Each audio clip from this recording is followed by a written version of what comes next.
আমার নাম নাসিম উদ্দিন। আমার ঠিকানা দিনাজপুর জেলার নবাবগঞ্জ থানার মতিহারা নামক গ্রামে। ঘটনাটি ঘটে আমার মামাতো বোনের সাথে আজ থেকে প্রায় 12 বছর আগে। আমার আম্মুরা 2 বোন 3 ভাই। আমার খালার বাড়ি নবাবগঞ্জ থানার কোন এক গ্রামে। ঘটনা এখান থেকেই শুরু। প্রথমে খালার বাড়ির বর্ণনা দিই। আমার খালার বাড়ির ঠিক সামনে এক বিশাল স্কুল মাঠ। মাঠের পাশ দিয়েই বয়ে গেছে এক নদী। আমি নদীটার নাম জানি না। তার পাশেই গ্রামে ঢোকার রাস্তা।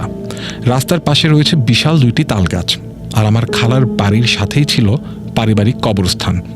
ছোটবেলা থেকে আমার মামাতো বোন আমাদের বাসাতেই থাকতো। একদিন আমার মামাতো বোন সহ আমার পরিবারের সবাই গেলাম আমার সেই খালার বাড়িতে। আমরা 2 দিন খালার বাড়িতে থাকার পর আমাদের বাড়িতে চলে আসি। আমাদের বাসায় আসার পর আপুর মধ্যে কিছু পরিবর্তন দেখা যায়। বলে রাখা ভালো, আমি খুব মিষ্টি পছন্দ করি, তাই আমাদের বাসাতে সবসময়ই মিষ্টি থাকতো।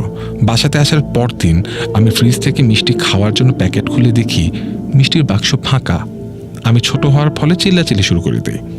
তখন আমার মামাতো বোন বলে ওঠে, মিষ্টিই তো খেয়েছি, তোমাকে তো আর খেয়ে ফেলিনি। অবাক করার বিষয় হলো আপু আমাকে কখনো তুমি করে ডাকে না, আর আপু মিষ্টি একদমই পছন্দ করে না। আর ওই মেয়ে পুরো বক্সের মিষ্টি খেয়ে ফেলেছে। এটা ঘটনার প্রথম দিন। সেই দিনের পর থেকে আব্বু 2 দিন মিষ্টি নিয়ে আসেনি। তখন শুরু হয় আপুর পরবর্তী ঘটনা।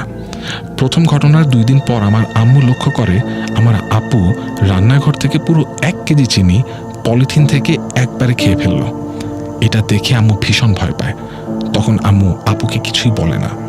রাতে আপু ঘুমাতে গেলে আম্মু আমাকে আর আমার আব্বুকে আম্মুর দেখা ঘটনাটা বলে। আর বলে রাখি, আমি ছোট হয় আমি, আম্মু আর আব্বু এক রুমে থাকতাম। আমার নিজের বোন আর আমার মামাতো বোন আলাদা রুমে থাকতো। আমার নিজের আপু আমার থেকে মাত্র 2.5 বছরের বড়, তাই বলাই যায় আমার নিজের আপুও খুব বড় না। 2 আপুকে চেনার সুবিধার্থে আমার মামাতো বোনকে বড় আপু আর আমার নিজের বোনকে ছোট আপু বলেই সম্বোধন করতাম। ঘটনায় ফিরে আসা যাক। সেদিন রাতে আমার ছোট আপু হঠাৎ করে চিৎকার করে ওঠে। শব্দ শুনে আপুদের রুমে যাওয়ার পর যা দেখি আমরা, তাতে সবাই অবাক হয়ে যায়। আমরা দেখতে পাই বড় আপু নিজের হাতে নিজেই কামড় দিয়ে রক্ত বের করে খাচ্ছে। এই ঘটনা দেখে আব্বু বড় আপুকে আটকানোর চেষ্টা করে। আমার আব্বু বাংলাদেশ সেনাবাহিনীর অবসরপ্রাপ্ত একজন সৈনিক। আব্বুর সাহসিকতার পরিচয় অনেকবারই পেয়েছি, কিন্তু অবাক করার বিষয় আব্বু বড় আপুর বাম হাত তার মুখের কাছ থেকে সরিয়ে নিয়ে আসতে পারছিল না। বড় আপু তার ডান হাত দিয়ে আব্বুকে কন্ট্রোল করছিল। আব্বু অনেক চেষ্টার পর সফল হন। আব্বু সহ আমরা সবাই বুঝতে পারি এটা অলৌকিক কিছুর কাজ। তাই আব্বু পাশের মসজিদের ইমামকে ডেকে পাঠান। তিনি বড় আপুর শরীরে জিনকে ভর করান। ইমাম সাহেব সালাম দিয়ে জানতে চান, কি চান আপনি, কেন ছোট মেয়েটাকে কষ্ট দিচ্ছেন?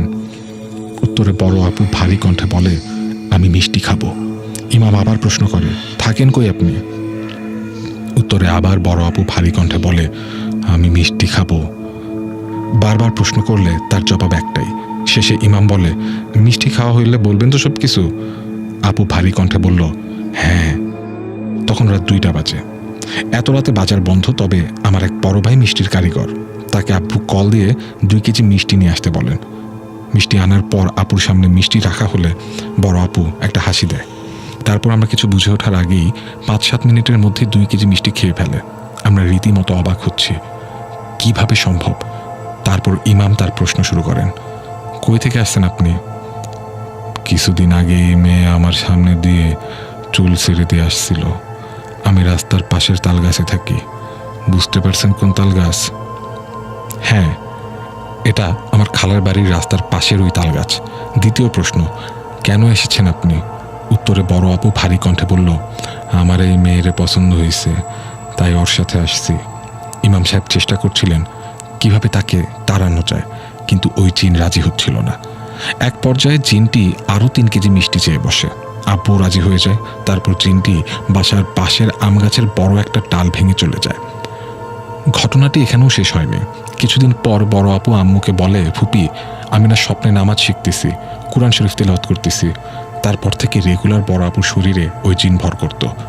সবাই এই বিষয়টির সাথে ইউজড হয়ে গেল, কিন্তু তার অত্যাচার বাড়তেই থাকে।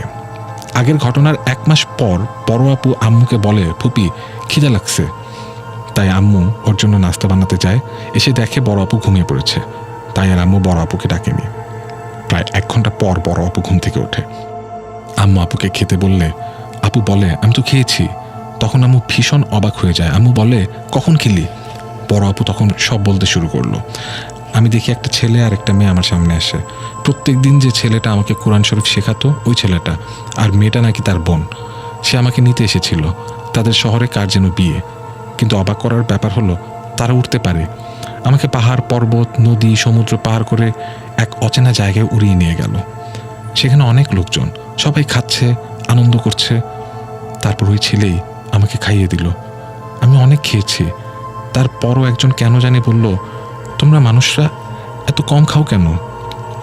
কথাটা আমাকে ভাবিয়ে তোলে। আম্মু তখন বলে ওঠ, তুই স্বপ্ন দেখছিলি। বড় আপুও ভাবে তাই।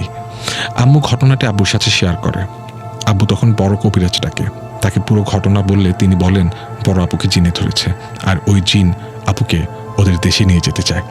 তিনি কিছু পানি পড়া তেল পড়া দিয়ে যান, কিন্তু কোনো ইমপ্রুভমেন্ট হয় না। তারপর ওই কবিরাজকে আবার ডাকা হয়। তিনি জিনকে হাজির করেন, তাকে বড় আপুকে ছেড়ে দিতে বলেন, কিন্তু সে রাজি হয় না। এমন সময় আমার মামা জিনকে উদ্দেশ্য করে বলে এগুলো নাটক, আমার সাথে করে দেখিস। তখন জিনটি ক্ষিপ্ত হয়ে মামাকে উদ্দেশ্য করে বলে তুই আজকে রাত 1টার সময় শুধু চোখটা খুলে রাখিস। মামাও বলে আচ্ছা। তারপর জিনটি কবিরাজকে উদ্দেশ্য করে বলে হুজুর, আপনি আমাকে তাড়াতে পারবেন না, আমি এই মেয়ের ক্ষতি করব না বলে চলে যায়। মামা সেই রাতে অনেক ঘুমানোর চেষ্টা করেন, কিন্তু ঘুমাতে পারেন না।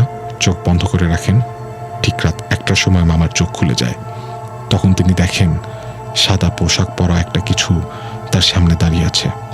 উচ্চতা রুমের মেঝে থেকে ছাদ পর্যন্ত। মামা ভীষণ ভয় পায়। ঠিক তখনই গরম বাতাসের সাথে তিনি শুনতে পান কি আরও নাটক দেখবি? তারপর বর আপুর বিয়ে হয়। দুলাভাই পুলিশ কর্মকর্তা। কিন্তু সমস্যা হলো ভাইয়া যখন ছুটিতে বাসায় আসতো তখনই আগের সমস্যা শুরু হতো। তাদের বিয়ের 1 বছর পর থেকে আপনা আপনি সব স্বাভাবিক হয়ে গেছে। বড় আপুর একটা বাবু আছে। সবাই দোয়া করবেন। ভূত কথা। আপনার নিজের ভৌতিক অভিজ্ঞতাগুলোকে অন্যের কাছে পৌঁছে দিতে আপনার ঘটনাটি আমাদেরকে লিখে পাঠান রেডিও ফুর্তির অফিসিয়াল ফেসবুক পেজে মেসেজ করে অথবা অডিও ক্লিপ রেকর্ড করে। আমাদেরকে ইমেল করেও পাঠাতে পারেন ভূতকথা@radiofurti.fm।